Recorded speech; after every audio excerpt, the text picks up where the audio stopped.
Morning everyone. कशी आहात सर्व? जर मजेत ना, मजेतच असायला हवं. मी मोहिनी तुमच्या सर्वांचं स्वागत करते आपल्या यूट्यूब चॅनलमध्ये. ब्लॉगची सुरुवात मंदिराच्या दर्शनापासून. तर हे मंदिर आमच्या वस्तीवर आहे. मी गावी आली आहे. गावी म्हणजे माझ्या सासरी. तर तिथे आमच्या वस्तीवरच एक मंदिर आहे, वीरभद्र मंदिर आहे हे. तर इथे मी आल्यानंतर सगळ्यात पहिले इथे दर्शनाला येते. आज दुपारी घरी आई आणि पप्पा पण येणार आहेत. तर चला मग आता मी घरी जाते. आणि दुपारी ते आल्यानंतर 4 वाजेपर्यंत थांबले आणि त्याच्यानंतर ते 4 वाजता निघाले पण रिटर्न जाण्यासाठी.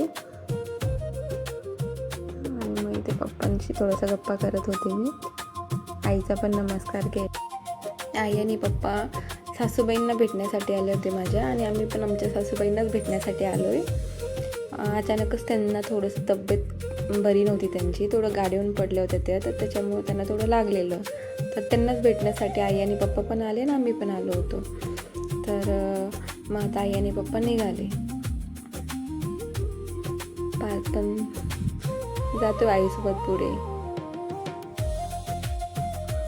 पार्थच्या आईसोबत गप्पा सुरू आहे आणि पप्पाने आता गाडी काढली. आता पप्पा निघत आहे. आई आणि आजी आणि नातवाचे काय गप्पा चालू आहे काय माहिती, तिकडे कोपऱ्यात जाऊन. आणि इकडे हे माझे सासरे आहेत आणि मी पण आता इकडे पप्पासोबत गप्पा करण्यासाठी आली होती. त्यांना म्हटलं हळू जावा तुम्ही थोडंसं. तिकडे आई आता काय करते काय माहिती, कोपऱ्यामध्ये पैसे काढते वाटतं नातवाला देण्यासाठी. कितीही खाऊ आणलं तरी आजीचं मन काही आवरत नाही. पैसे दिल्याशिवाय ती काही राहतच नाही. दरवेळचं आहे त्यांचं. आजीबाबाचं प्रेमच नातवासाठी कसं वेगळंच असतं. खूप जीव असतो त्यांचा नातवावरती. आणि मग आई आणि पप्पा आता गेल्यानंतर मग संध्याकाळी आम्ही पण शेतामध्ये, चला म्हटलं शेतात राऊंड मारून येऊया. पार्थ तिकडे सायकल घेऊन निघाला बघा शेतामध्ये. म्हटलं चला शेतामध्ये जाऊन येऊया. आणि पार्थ फर्स्ट टाईमच मोठी सायकल घेऊन शेतामध्ये चालवायला घेऊन आलेला. स्टंटबाजी चालू आहे त्याची.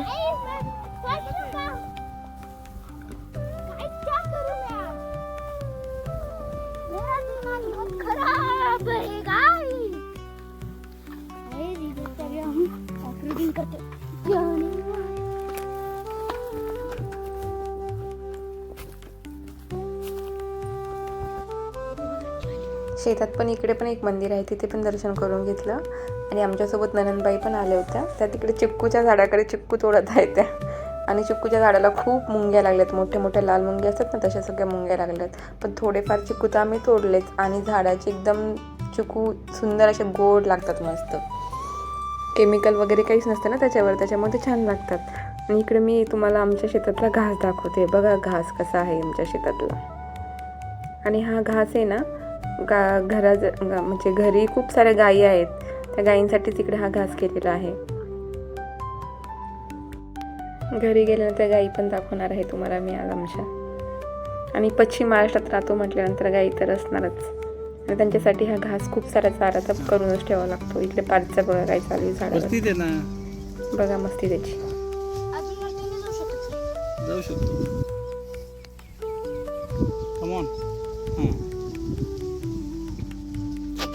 काय करायचंय तुला? ए बाळा, कुठे आंबे? Come on.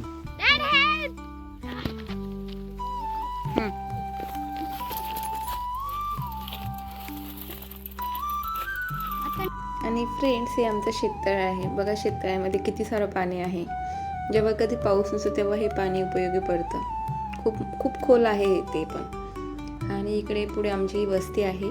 सकाळी ज्या मंदिरात स्टार्टिंगला दर्शन घेतलं ते तिकडे मंदिर समोर दिसतंय. आणि इथे सगळे वस्तीवर आमचे सर्वांचे घर जवळजवळच घरं आहेत. 5 सासरे आहेत एकूण मला. आणि सर्व मस्त फॅमिली सुंदर आहेत सर्व इथे. छान एकत्र मस्त राहतात सर्व. आणि चला तर पुढे आता तुम्हाला आमच्या गायी दाखवते मी. गाईच्या गोठ्यामध्ये नेते तुम्हाला गायी दाखवायला. पश्चिम महाराष्ट्र म्हटलं की गायी आल्याच. गायींचा बिझनेस हा पश्चिम महाराष्ट्रामध्ये असतो. चला तर मग बघा किती साऱ्या गायी आहेत आमच्याकडे. आणि हो, तुम्ही हा माझा व्हिडिओ कुठून बघताय आणि तुमच्याकडे पण अशा गायी आहेत का हे मला कमेंट करून नक्की सांगा. तुमच्यापर्यंत हा व्हिडिओ जेव्हा पोहोचेल तेव्हा. आणि गाईंचं दूध काढण्यासाठी इकडे मशीन वगैरे पण आहे. इकडे छोट्या छोट्या बकऱ्या पण आहेत आणि हे असं आहे. बाकी पुढे एक छोटंसं वासरू आहे, ते मला फार आवडतं आणि त्याचा थोडासा लाड करणार आहे मी आता. चला तर मग आता पुढे संध्याकाळच्या जेवणाची तयारी करायची आणि उद्या सकाळी रिटर्न मुंबईला पण जाण्यासाठी आम्हाला निघायचं आहे. ती पण मला बॅगपॅकिंग वगैरे करायची आहे. गावाकडून काय घ्यायचं काय नाही ते पण सर्व सामान पॅकिंग करायचं आहे. तर इथे आमच्या घरी आता संध्याकाळी गरमागरम भजी बनवली. ही माझ्या ननंदबाईंनी बनवली. त्या खूपच टेस्टी भजे बनवतात. त्यांच्या हातची भजे सर्वांनाच खूप आवडतात. मस्त टेस्टी बनवली. नंतर रस, पोळी वगैरे आणि रात्री सगळ्यांनी एकत्र असं डिनर एन्जॉय केलं. सर्व फॅमिलीसोबत जेवणाचा आनंद काही वेगळाच असतो आणि आम्ही आमच्या पोर्चमध्ये बसून जेवण करत होतो. ब्लॉग कसा वाटला कमेंट करून नक्की सांगा. असेच नवनवीन ब्लॉग बघण्यासाठी माझ्या चॅनलला सबस्क्राईब नक्की करा आणि कमेंटही नक्की करा. चला तर फ्रेंड्स, तुम्ही मस्त आपल्या फॅमिलीसोबत आनंदी राहा, हॅप्पी राहा. ओके, चला bye, good night, take care friends.